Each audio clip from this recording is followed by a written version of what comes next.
Hello students, I am back once again. So in my last explanations, I explained three dohas. So now in this part, I'll going to explain next three dohas.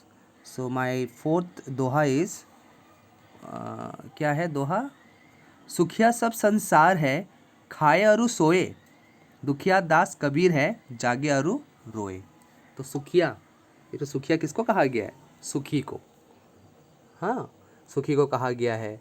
खाए का मतलब होता है खाए मतलब खाए, अरु मतलब होता है और, सोए मतलब होता है सोना, दुखिया मतलब होता है दुखी, दास मतलब परमात्मा का सेवक, जो हम भगवान का जो सेवक होता है उसे दास दास कहा गया है। ठीक है ना, दास कहा गया उसे। जागे मतलब जगना, रोए मतलब रोना। तो इसमें कबीरदास जी क्या कहते हैं? कबीरदास जी कह रहे हैं कि वो इंसान, वो व्यक्ति जो मौज मस्ती में रहता है और वो व्यक्ति जो दुखी रहता है, उन दोनों के बीच में तुलना करते हुए कबीरदास जी क्या कहते हैं? कहते हैं कि इस संसार में वो व्यक्ति खुश है जिसे इस दुनिया से कोई लेना देना नहीं है। उन्हें केवल किसे लेना है? केवल उन्हें खाना है और सोना है। उन्हें केवल अपने आप से ही लेना देना है। इस दुनिया में क्या हो रहा है क्या नहीं हो रहा है, उससे कुछ भी लेना देना नहीं है। और इस संसार में दुखी कौन है? इस संसार में दुखी वही लोग हैं, इस संसार में दुखी क्या बोलते हैं, वही लोग हैं जिन्हें इस दुनिया का चिंता है। ठीक है ना, जो इस दुनिया के बारे में सोचता है कि इस दुनिया में क्या हो रहा है क्या चल रहा है, जो इन सब बातों का चिंता करता है। ठीक है ना, वही इस संसार में दुखी है। तो इसमें कहा गया है ना कि इस संसार में ऐसे व्यक्ति केवल खाने पीने और सोने का कार्य करते हैं। मतलब वो व्यक्ति जो खाने पीने और सोने का कार्य करते हैं वही सुखी है, और अपने जीवन में और अपने जीवन को क्या बोलते हैं, सुखी मानकर क्या रहते हैं, वो खुश रहते हैं। और कबीरदास जी क्या कहते हैं कि वो व्यक्ति दुखी है। क्यों दुखी है? क्योंकि वो इस संसार में जाग रहे हैं। ठीक है ना, उन्हें संसार कैसा नष्ट हो रहा है, संसार में क्या मतलब कैसे नष्ट हो रहा है, संसार कैसा चल रहा है, उसको इस संसार का ज्ञान है कि संसार से नश्वरता को कैसे हटाया जाए। इसलिए वो इंसान क्या है, उस नश्वरता को देखकर क्या रहते हैं, दुखी रहते हैं। इसलिए कहा गया है सुखिया सब संसार है, खाए और सोए, दुखिया दास कबीर है, जागे और रोए। तो हमारा पांचवा क्या है? विरहा भोगमन तन बसे, मंत्र न लागे कोई, राम वियोगी ना जीवे, जीवे तो बोरा होई। विरहा, मिलन न होना। ठीक है ना, वियोग, विरह मतलब वियोग।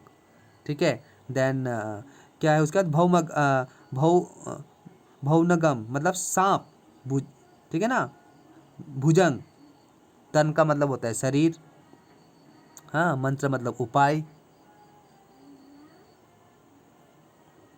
ओके, उसके बाद क्या है? मंत्र मतलब उपाय। ठीक है, उसके बाद लागे मतलब लगना। ठीक है, और वियोगी मतलब प्रेम में वियोग रहने वाला। जिए मतलब जीता, बोरा मतलब पागल। तो कबीर जी क्या कहते हैं? कबीर जी कहते हैं कि मतलब जिन व्यक्तियों के शरीर में परमात्मा रूपी विरह मतलब वियोग रूपी सांप बस जाता है, भगवान से मिलन होने का जो सांप जिस व्यक्ति के मन में बस जाता है, वो क्या रहता है, पूरे ज़िंदगी में क्या रहता है, बेचैन रहता है। क्यों? उसे भगवान से मिलने की आशा बनाए वो क्या होते हैं, बड़ा बेचैन रहता है। ठीक है, और उसके पास से कोई उपाय भी शेष नहीं रहता है कि वो किस तरह से अपने भगवान से मिले। ठीक है, वह राम के वियोग के लिए क्या होता है, जीवित नहीं रह पाता। मतलब उससे मिलन ना होने के लिए वो क्या होते हैं, जो लोग किसी से जैसे मान लो कि आप लोगों को ईश्वर से मिलना है और आप ईश्वर से नहीं मिल पा रहे, तो आप तड़प रहे हैं और इस तड़पन में आप लोग रह नहीं पाते हैं। ठीक है ना, रह नहीं पाते, तो वैसे इंसान क्या होते हैं, मर जाते हैं। लेकिन जो इंसान मरकर भी जीवित रह जाता है, ठीक है ना, जो इंसान मरकर भी जीवित रह जाता है अपने भगवान से मिलने की आशा में, वो इंसान वो इंसान एक्चुअली क्या है, वो इंसान एक्चुअली मतलब शांत रह नहीं पाता, अच्छे से रह नहीं पाता, बल्कि वो इस संसार में पागलों की तरह, मतलब पागलों की भांति क्या रहता है, जीवन अपना बिताता है, जीवन अपना व्यतीत करता है।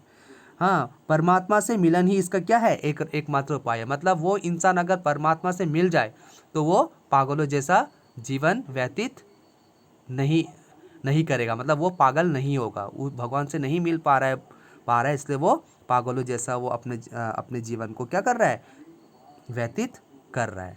तो ये हमारा 5वां दोहा था। हमारा छठा है हमारा, निंदक नेड़ा राखिए आंगनी कुटी बधाई, बिन साबन पानी बिना निर्मल करे सुभाई। वाह, निंदक नेड़ा राखिए, ठीक है, निंदा करने वाला, ठीक है,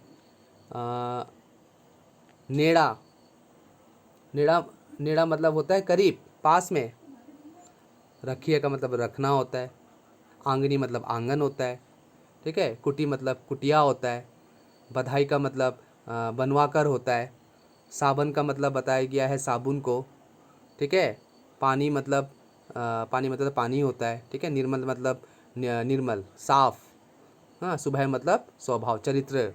तो इसमें कबीरदास जी क्या कहते हैं कि जो व्यक्ति हमारी निंदा करता है हमें उस व्यक्ति को सदा अपने पास रखना चाहिए, ठीक है, जो व्यक्ति हमारा चुगली करता है, हाँ, जो मतलब हमें जो टीज़ करता है, हाँ, हमारे बारे में उल्टा सीधा जो बोलता है, हमें हमेशा उनको अपने पास रखना चाहिए, मतलब हमें उनके आसपास ही भटकते रहना चाहिए। यदि संभव हो तो उसके लिए क्या करना चाहिए, अपने घर के आंगन में ही एक कुटिया बना देना चाहिए। अगर आप लोगों का कोई मतलब क्या बोलते हैं, आप लोगों के बारे में अगर कोई मतलब आपकी चुगली कर रहा है, पीछे बोल रहा है, तो आप ऐसा करिए कि उसके घर के सामने ही अपने लिए कुटिया बना लीजिए। मैं एक उदाहरण दे रहा हूँ, ठीक है ना, कुटिया बना लीजिए या फिर उसको अपने घर में ला के रख लीजिए, हाँ, घर में ला के रख लीजिए, या फिर उसके लिए अपने एक कुटिया बनवा कर उसको मतलब अपने आंगन में दे दीजिए, जिससे वह क्या होगा, आपके करीब ही रहेगा। वो हमारे बुरे कार्यों की निंदा क्यों उसको सामने रखना है, ताकि वो हमारे बुरे कार्य वो हमारे काम की बार बार वो निंदा करे, और उस निंदा को सुनकर क्या करे, हम अपने आप में और सुधार लाते रहे। कि जिस तरह से साबुन और पानी की ही हमारे स्वभाव को अत्यंत स्वच्छ एवं पवित्र बना देते, जिस तरह से पानी और साबुन के मिलने से वो हमें हम जो मतलब साफ़ हो जाते हैं, शुद्ध हो जाते हैं, उसी तरह से अगर हम अपने निंदक को अपने सामने रखेंगे और वो हमारी बुराई करता रहेगा, तो उस बुराई को सुनकर हम अपने में और सुधार लाते रहेंगे। इसलिए कहा गया है कि निंदक नेड़ा राखिए आंगनी कुटी बधाई, बिन साबुन पानी बिना निर्मल करे सुभाई। तो ये हमारे नेक्स्ट 3 दोहे थे। अगर कुछ डाउट होंगे तो please you ask me. Okay, thank you.